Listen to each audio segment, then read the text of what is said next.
New York City, 1951. In the middle of Times Square, under the glow of neon lights, a man suddenly appeared out of nowhere. His clothes were from the 1800s, his pockets filled with old coins and a letter, all looking brand new.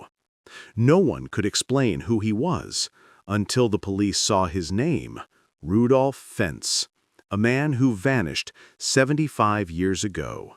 Had he just traveled through time? Please subscribe my channel and watch the best stories. It was a warm summer night in June 1951, the heart of New York City pulsing with life. Times Square glowed like an electric dream, neon signs flickering, jazz pouring out of bars, and crowds of people flowing through the streets like a river of noise and light. It was a city that never slept, a city of the future. But in the middle of all that motion, something happened that would leave even the toughest New Yorkers speechless.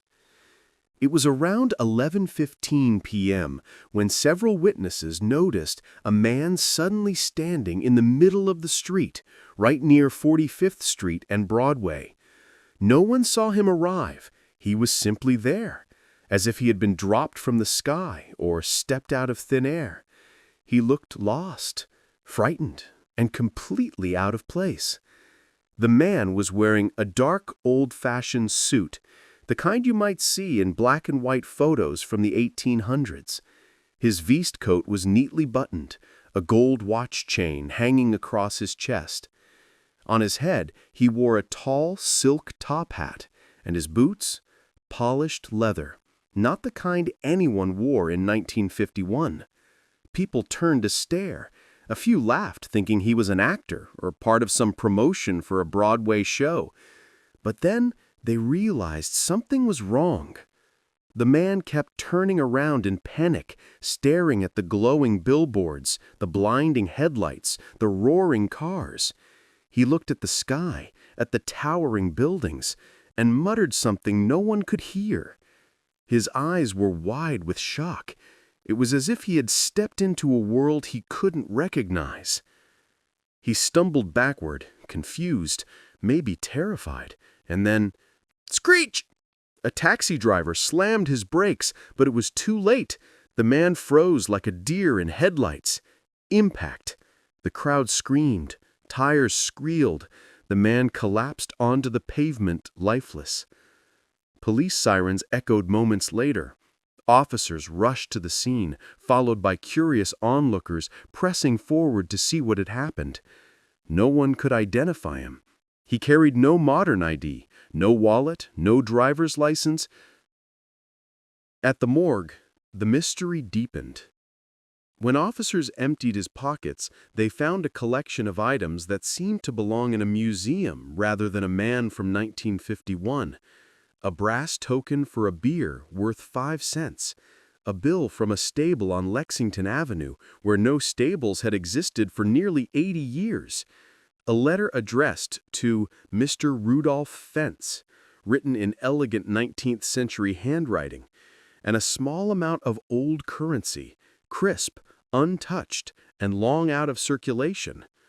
What shocked investigators even more was the condition of everything. The paper wasn't yellowed, the ink wasn't faded, and the metal hadn't rusted. Every item looked brand new, as if they had been placed in his pocket that very morning. Yet experts quickly confirmed these objects were authentic and from the late 1800s. That left only one haunting question. How could a man dressed like someone from 1876 appear out of thin air in 1951? The newspapers didn't know what to call it. The police called it an unidentified pedestrian fatality. But for those who saw it happen, there was no doubt the man had come from nowhere. Some witnesses swore they saw a faint flash of light before he appeared. Others said they felt a sudden chill, like a gust of air rushing past. Whatever it was, it didn't seem natural. And so began one of New York's strangest mysteries, the case of Rudolph Fentz, The man who didn't belong in time. The body of the mysterious man was taken to the New York City morgue, where investigators began their routine work. At first, it seemed like a tragic but simple case. A man hit by a car, no ID, no next of kin.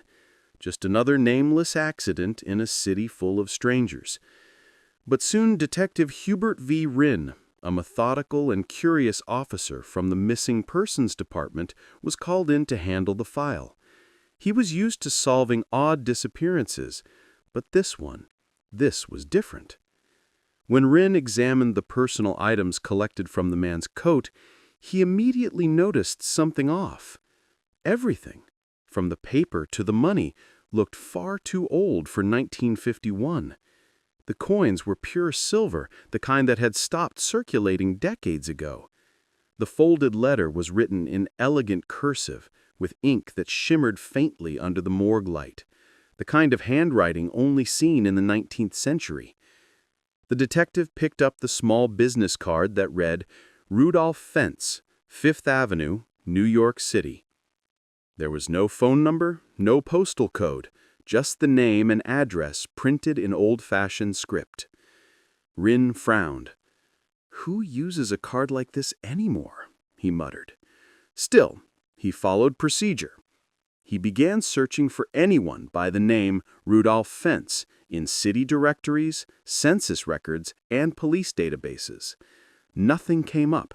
No one of that name had a social security number, a driver's license, or any trace in government files.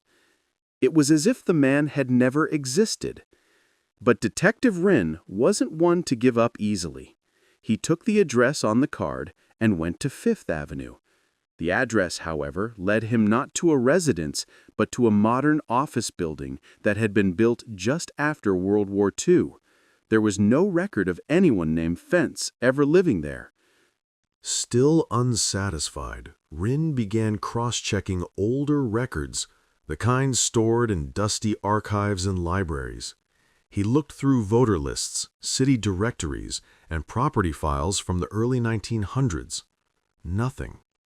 But then, a librarian helping with the search made an unexpected discovery.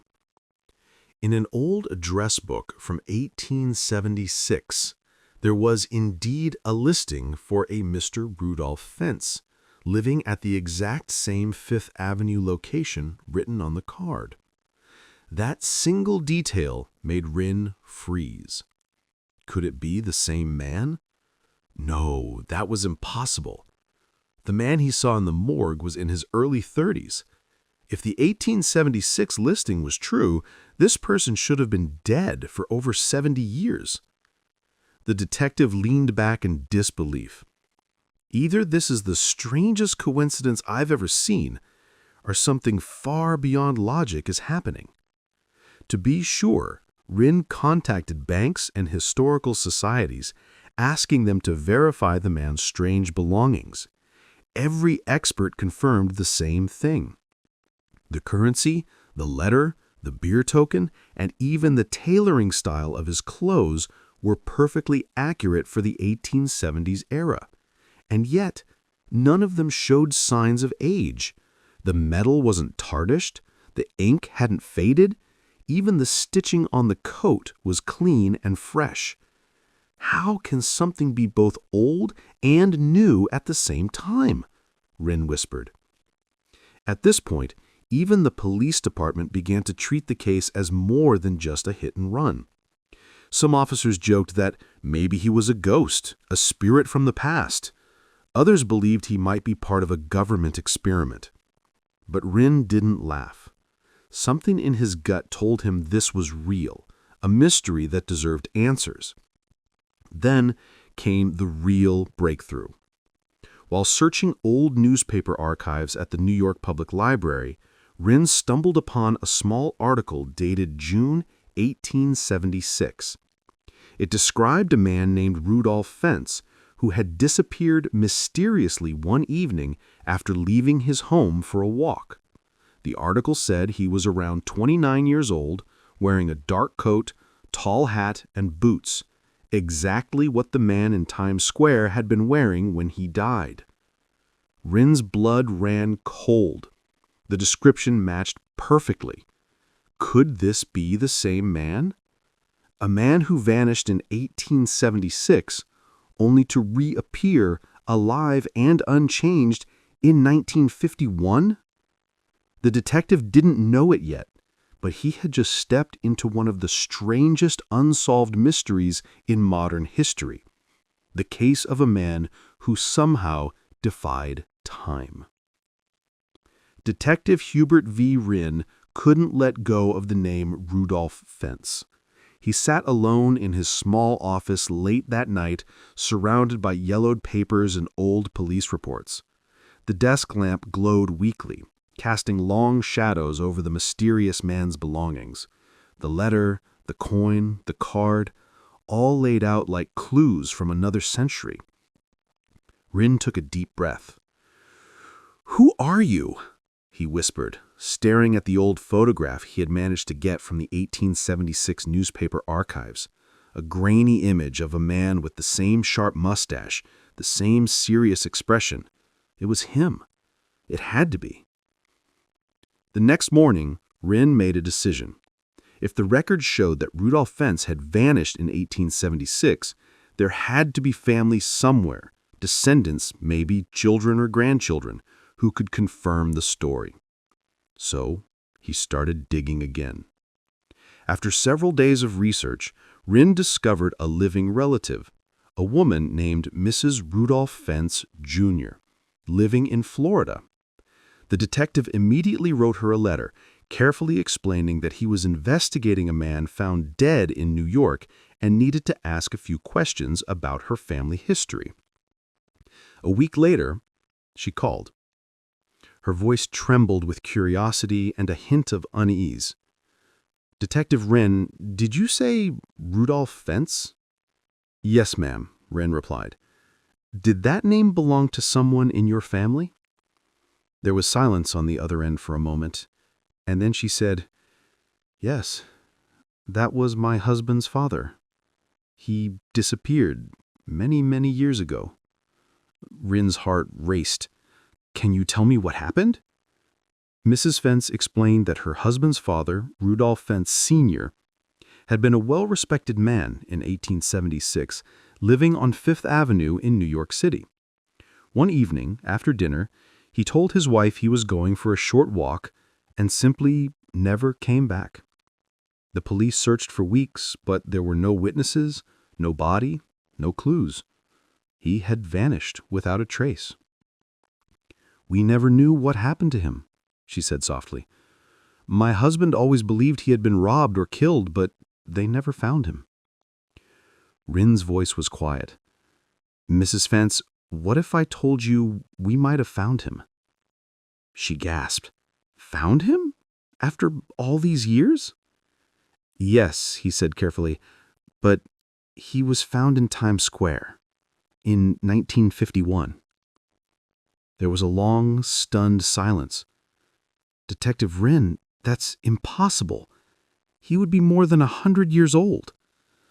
"I know," Rin said, "but the man we found looked exactly 30 years old, the same age your husband's father was when he disappeared. He wore the same clothes, carried the same name card, and had the same description as the one in your family's records." Mrs. Fentz didn't speak for several seconds. When she finally did, her voice was shaking. "Detective Wren, I don't know what to say. Are you telling me that my husband's father somehow came back?" "I'm not sure," he replied, "but every piece of evidence points to it." After the call, Rin sat frozen in his chair. The realization hit him like a wave. Every clue, every test, every historical detail confirmed the impossible. Rudolph Fentz Sr., who vanished in 1876, had somehow appeared alive and unchanged in 1951. He wrote a full report and submitted it to his superiors. But when they read it, they didn't believe him. "Time travel? Are you serious, Rin?" one officer scoffed. "We deal in facts, not fairy tales." Still, Wren refused to let the case go cold. He quietly filed his report away, labeling it Unexplained Phenomenon, Closed. But before sealing it, he wrote one final note on the file. "All evidence suggests this man did not belong to our time. Case may indicate temporal displacement. Unconfirmed." The file was locked away, buried in the archives of the New York Police Department. But rumors of the story began to spread among officers, then to journalists, and eventually to the public. People started whispering about the man out of time, a man who stepped out for a walk in 1876 and reappeared 75 years later, unchanged, in the middle of modern-day New York. For Detective Wren, it was more than just a mystery. It was proof, or perhaps a warning, that time might not be as unbreakable as we think. And the legend of Rudolph Fentz was just beginning. The strange case of Rudolph Fentz might have been quietly filed away by the police, but mysteries like that never stay buried for long. Within months, whispers began circulating through the corridors of New York, first among police officers, then journalists, and finally the curious public. It started with one newspaper reporter who had heard of the man with the old coins. He wrote a small article about a strange pedestrian accident involving a man dressed from another century. The article didn't name names, but it hinted at something supernatural, a man who appeared out of nowhere. Readers were fascinated. Some dismissed it as rumor, but others swore it was true. The headline read, "Mysterious Stranger in Times Square, Ghost or Time Traveler?" Soon other papers picked up the story, and within weeks, Rudolph Fentz became the center of a growing urban legend. People argued about it in cafes and on street corners. Some said the man was a time traveler from the 1800s who had accidentally stepped through a rip in time. Others claimed he was a ghost, forever wandering between past and present. There were even rumors that the government had taken his belongings for scientific research and hidden the truth. Detective Wren, still haunted by what he had seen, refused to speak to the press. He knew the truth, or at least what he believed was the truth, but who would believe him? He had hard evidence, yes, but nothing that could explain how it happened. Every test, every witness statement pointed to one impossible conclusion. Rudolph Fentz had traveled through time. As the story spread, it began to take on its own life.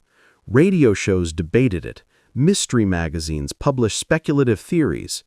One popular broadcast in the 1950s even reenacted the event with complete dramatic sound effects. The honking cars, the crowd gasping, the metallic clink of the old coins hitting the pavement. Millions of listeners were hooked. Then came the skeptics. A few researchers claimed the entire story was a hoax, possibly inspired by an old piece of science fiction. Some pointed out that the name Rudolph Fentz appeared in a short story written in the 1950s, suggesting that someone might have confused fiction for reality. Others argued that there were no official police records of the case, that perhaps Detective Wren never existed at all. But even the skeptics couldn't fully explain everything. How could so many witnesses describe the same bizarre event in Times Square that night? How could multiple experts confirm the authenticity of Fentz's 19th century belongings? And why did the story match an 1876 disappearance report found in real archives? It was as if the truth and the legend had merged, becoming indistinguishable. Some theorists went even deeper. They believed that time travel was not only possible, but had already happened, accidentally or intentionally. According to this view, Fentz might have walked through a temporal slip, a natural rift in space-time that occasionally opens between different eras. If such rifts exist, then perhaps people who vanish mysteriously throughout history don't die. They simply end up somewhere, or somewhen, else. Others propose darker explanations: government experiments, secret military tests, or alien involvement. Every version made the mystery more gripping, and the more people tried to debunk it, the more it grew. By the late 20th century, the name Rudolph Fentz had become legendary, a symbol of time travel's greatest mystery. His story was featured in documentaries, discussed on late-night talk shows, and even adapted into short films. To this day, new generations still stumble across the tale online, asking the same haunting question. Could a man from the 1800s really have appeared in Times Square in 1951? Whether it was fact, fiction, or something in between, one thing was certain. The story of Rudolph Fentz had transcended time itself, just like the man it was about. And as the decades passed, people didn't just remember him as a mystery.